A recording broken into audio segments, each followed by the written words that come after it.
Oh, hello. Welcome back to the Survive series here on the Astraea SMP server. This is episode 4. My name is Samazon Rex, and we are here in the Nether, one of the few places hotter than the desert. And of course, we are here looking for some ancient debris. But before we dive into today's episode, I wanted to pass on a heartfelt message to all of you watching. And what better place to do that than the Nether, surrounded by fire and lava and death. Editing Sam, put in some sappy music. Okay. But in all seriousness, as of creating this intro, I have 57 subscribers. I know some of you personally who have subscribed, but, I don't know 57 of you. Regardless of whether or not I know you, I just wanted to say thank you for watching, thank you for commenting, and thank you for subscribing. It both blows my mind and warms my heart that so many people want to follow me on this silly little journey of just being a weird little Minecraft guy who moves blocks around on a screen. I've had such a blast here playing on the Astraea server and learning to edit videos and just, creating content overall. I hope that even an ounce of the fun I'm having doing all of this resonates with all of you. Okay, that's enough mushy stuff. Let's find some cinnamon rolls.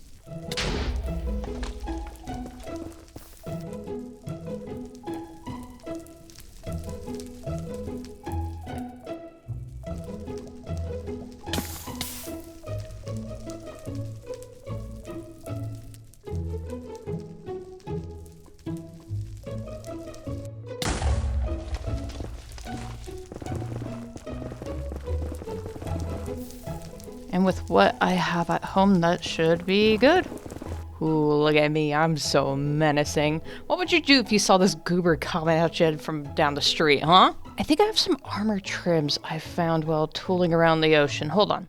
Indeed, we are getting all fancy today. Now let's hide the vast majority of it with an armor mod. Okie dokie, that was fun, but let's get back to business. So, last episode we built these 2 buildings you see here on the side of the cliff, along with all this green around the perimeter of the oasis. As you can see, I've been busy between episodes adding trees. I really like the lean on this one. I think I'll add another one closer to the town. But yeah, we've got more flowers, we've got more wet sand, and we've got more trees around the perimeter of the oasis. Also, I don't remember last episode if I talked about these little palm trees here. I added a couple more around the oasis. But yeah, I thought these were fun. All the trees can't be big. We gotta have some bitty boys in there as well.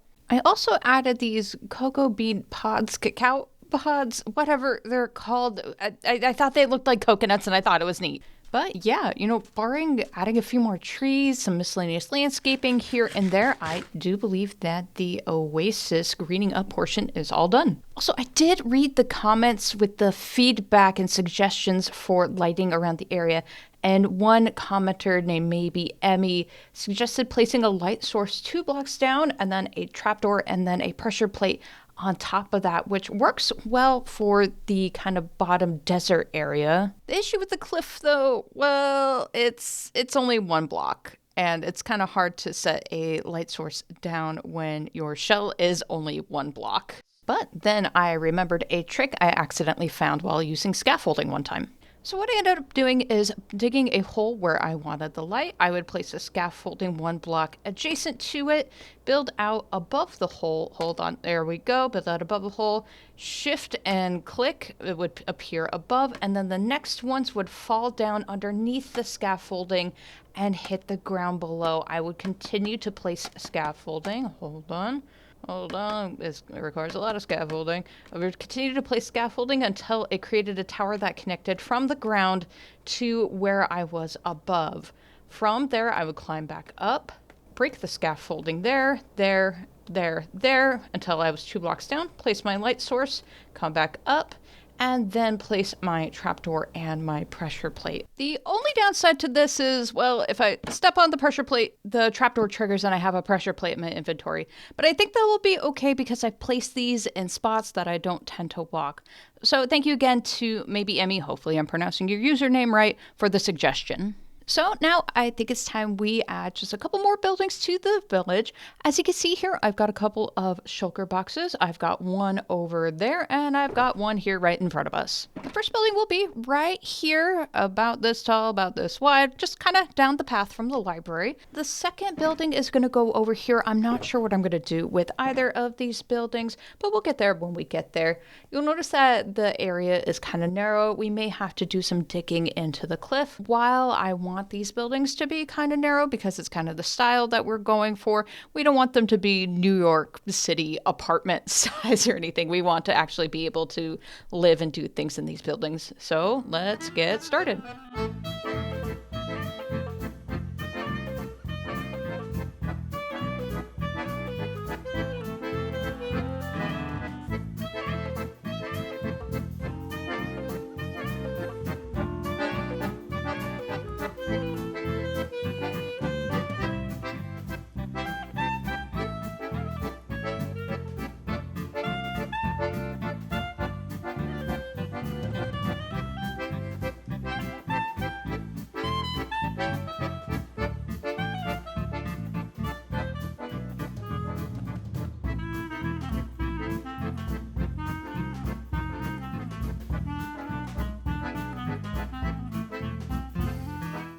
All right, we're all done here. Let's go ahead and take a look from a distance really quick. And here you can see we have two new buildings, one over here on the left and one over here on the right with the warped wood and the copper. Let's go ahead and start with this building here on the left. As you can see, we have kind of a more taller, more narrow building than what we have with some stairs here on the left as well. Crimson wood for the roof, a little bit of nether brick for the railing. Heading inside, again, no interior. I can't be bothered to do interiors right now. I'll probably take an episode or so, or maybe go between episodes and do interiors for all of these buildings. Heading back outside up these stairs with this bamboo trapdoor railing. We've got a nice little seating area with another brick wall as the railing. I get why people don't like nether brick. It's a pain in the butt to craft. It's a pain in the butt to obtain. But I kind of like the color. I like it's kind of weird, muted, purpley, reddish. I don't see it in a lot of builds, but I completely understand why. Moving on, we've got this cute little elevated shaded seating area surrounded by glowberries. We've got a couple of hanging plants as well. Eventually, I'll be throwing some furniture and stuff out here. I also added these bamboo planters back here. I noticed it was kind of bleh in this area when I was flying around, so I went ahead and added these for a nice little bright pop of color. Plus, the copper trap doors really provide a nice contrast with the oranges and the browns from the cliff.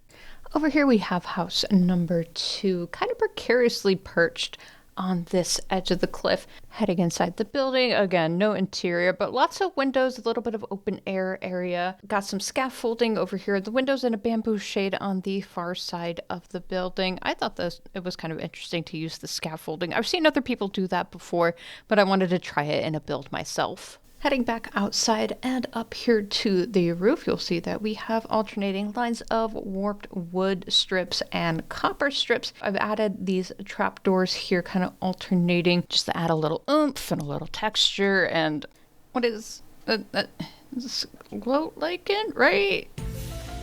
Huh. I don't know what it is, but it looked gray underneath. Like it was gray with the kind of tealy texture. I might have to play around with that. That was kind of a weird optical illusion. Anyway, like I said, we have the alternating lines of the copper and the warped wood kind of gently sloping down. See, there's that weird, it looks great underneath. I don't know why. Okay, sorry, we'll move on from that. But yes, like I said, the roof is gently sloping down over to the structure. I'm not sure what exactly to call it, but we've got these oak gates here acting kind of as rafters, and the roof is open to allow for air circulation into the building. Flying out and getting a better look at the profile of the roof, we've got this really nice kind of curve to it. I am not great at curves in this game, but I am very pleased with how this one turned out. I really like the shape of it overall. So now I think it's a good time to get into our build break, and surprisingly, in today's build break, there is a lot of building, but it's not here at the desert, so it doesn't count. All right, let's get started. First things first, I helped dsts build a squid farm. This farm is from a channel called FrunoCraft. I'll put a link down in the description. And it uses a series of 20 by 20 nether portals built into a dried out river biome, which then transport the squid to a collection system in the nether and collect the ink sacs. We made a scaled down version of this farm, as you know, the original materials list calls for, I think, something like 10 stacks of obsidian. Oh, there they go. And you know, even after we built the scaled down version of this farm, we AFK'd for 20 minutes and we had plenty of ink sacs. There's been talk on the server about trying to add more shops to the shopping district, and since dsts built a Prismarine farm a while back, I figured a Prismarine shop would do well. I went ahead and built this weird aquarium orb thing. I couldn't tell you where the idea came from. Inspiration just kind of struck and I went with it. You know, at least people will have something to ponder while they're shopping. I wanted to throw some guardians in the tank of the shop, so we grabbed a few boats, found a monument north of spawn, and tried our best. It took a while, but we finally got 2 guardians in the shop, and look at them. They don't look too happy in there, but they bring a lot of character to the area. In addition to getting more shops, there's been a big effort to revamp both the spawn and shopping district areas. I logged on one evening and was invited by CreativeVillages and Coldsteam to help terraform the shopping district. There was a lot of hole patching, terraforming, lighting up the area, etc. We started talking about how the area looked when we logged onto the server for the first time. This is going to be nice, actually. Because I remember when I first came here, like, it was so messy, and I was like, what the heck is this spawn spot? Like, and then it wasn't until I saw the other builds on the server that I was like, oh, I am impressed, but why is the spawn like this? Yeah, I think like when I first logged on, there were like a few spots that weren't lit up, and I almost died to a zombie like immediately upon logging on first time on the server. Someone built a pillar made of iron blocks in the shopping district a long time ago that went to build height. By the way, this server has a modded build height of 1024 blocks. I took it upon myself to tear this thing down, and it took about 11 minutes of straight mining with an efficiency 5 netherite pickaxe to bring this entire thing down. But the effort was well worth it, as the shopping district is looking much, much better. There's still a lot of work to be done, but I'm happy to be a part of it. We've even started getting a few more shops, like this Turtle and Wood shop by CreativeVillages, this Globeberry and Axolotl shop from Old Schleg Dog, a Frogleg shop from Coldsteam, a Shulker and Wither Skull shop by Birdie, a general store / farmer's market by Skelly, this adorable cafe built by Rozzy that sells nether forest items, and this humongous Greek temple that will house the server railway station that was built by Devin. Also, this last minute edition of this bad boy by Asumi. I had to put it in the video. I mean, look at it. Its tentative name is Tiny, and there's been talks of putting little seasonal hats on him. I love a good creature, and this is a great build to add some character to the shopping district. Alright, build break is over. We're back here at the desert, and as you can see, I have moved the Shulker from in front of the building. So over here, we got a bunch of miscellaneous goodies in box A, and box B is filled to the brim with tuff. So the original plan as shown here was to make a path with mud, packed mud, and dripstone, but I kept looking at it from a distance and noticed that it was blending in just a little bit too much with the oranges of the cliffs. So I was playing around in creative mode and wait. Hold on, why is my armor here? It's probably a mod thing, just a second. So it appears every time I take damage, like this? Nice, okay. But anyway, you'll see here that we will be going with a tuff path instead. The majority of it's gonna be polished tuff, but I am gonna put some pieces of, just regular tuff in there to, indicate some wear and tear. But yeah, it does provide a much nicer contrast. It does have kind of a greeny note, which contrasts well with the terracotta, with the granite, with the packed mud in the area. I think it's gonna look really good once we get everything all installed. So let's jump into another time lapse, and we'll do our lessons learned from this week as well. This week I learned about the importance, or I guess rather, how helpful it is to be more observant of what's around us.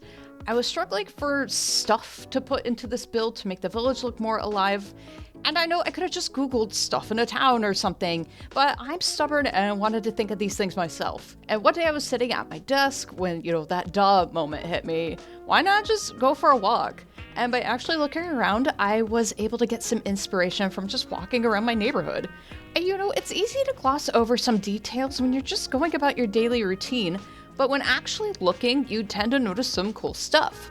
Like maybe the tree you walk by on a daily basis actually has a really interesting shape. Or your neighbor 2 doors down has this cute little birdhouse that was lovingly made by hand. I was able to pull some inspiration from these things in for this build in particular, as again, the goal was to make this place look more alive. It helped a lot for this build and for some of the stuff that will be built later on. Okay, I think I'm done for today. Like I said, this is an ongoing project, and of course this is not done, but I've reached a point where I flew out and I got really excited about how everything looked. So I think this is a good stopping point for now. So let's go ahead and fly out and take it all in. And there it is. Oh, it looks so much nicer than it did at the start of the episode. Oh, I'm really excited with how this is turning out. Okay, so let's start with this side. I guess we got a little bit of pathing over here. I just added a few fences here and there. You'd be surprised how much, kind of life those add to the build. We added a few hay bales around as well, both for decor and to indicate, maybe these people grow crops or whatever. And I did find, I guess, a temporary use for this building. And you could say this qualifies as an interior. No, I'm just kidding. We'll do something with it later. But for now, it's going to hold my kind of shulker / chest monster for parts that I need for this build. I think eventually it will be kind of a small, maybe storage area for the village where it stores like crops and other things that the villagers might use. But heading outside, which is where the magic actually happened, we'll take a look at all of this. This looks great. I'm very pleased with how this turned out. We've got some greenery hanging down the sides, some more fences, a path leading around the village. Well, we've got some street lamps as well. So I can't take full credit for these. I found this idea on YouTube by a YouTuber named Razti. Hopefully I'm pronouncing that right. It's not an exact model of what they had, but it's a very close variation. I figured I'd better give a shout out because, I'm basically just copying their homework at this point. I'll put a link to the video down in the description as well. Moving on from that and continuing down the path, we've got some mangrove roots to act as kind of dry shrubbery. We've got more jungle leaves. I think they're kind of interesting here in the desert biome. It looks like there's like some fruit or something in the leaves. And I placed a bunch of torch flowers around because they're the most kind of aloe vera-y type of plant that I could find. I might remove some from around the oasis, otherwise it feels like there's now less torch spam, more torch flower spam around the area. Over here we have a well. I figured it'd be nice to have a little intermediary area between, the village and the oasis, so the villagers wouldn't have to lug all the water all the way down from the oasis, because it's kind of a steep area to get down to the water, but you could go and they could fill this well and they could use it as needed.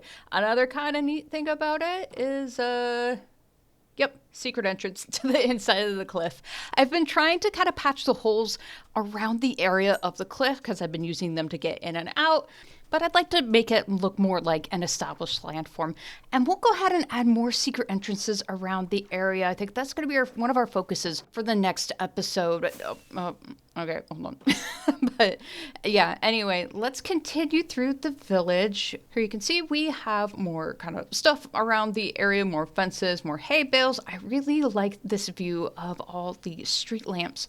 Walking down the street, it makes it actually feel like, people live here, even though there's technically not anybody living here. But yeah, I am very pleased with how this is turning out. Let's go ahead and make our way back over here to the waterfall area. As you can see, we have a waterfall kind of cascading all the way down the cliff. We have some trapdoors kind of to act as a temporary bridge going across the stream. As we go further up, the stream is kind of wider, and we'll build some actual bridges over there for the kind of smaller one wide block paths. We'll just keep it as the trapdoors, but we will be building some nicer bridges in the future.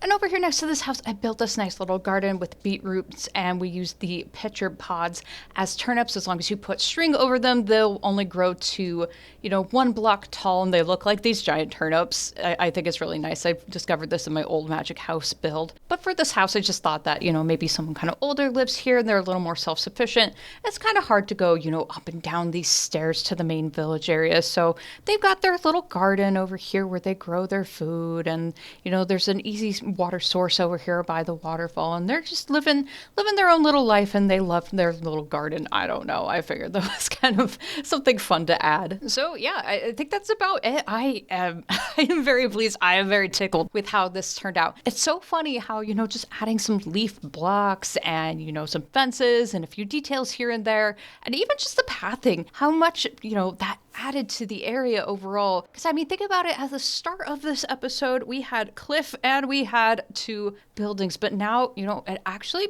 looks like people live here. And we're not done by any stretch of the imagination. We finally got the Armor Poser mod installed on the server, so we'll be adding a few more fun details, a few more tricks, and maybe we'll be adding some villagers in with the Armor Poser mod as well. I am very excited to see where this is going to end up. So that's going to do it for today. I'm going to make this quick since, you know, this is already a longer episode than I wanted it to be.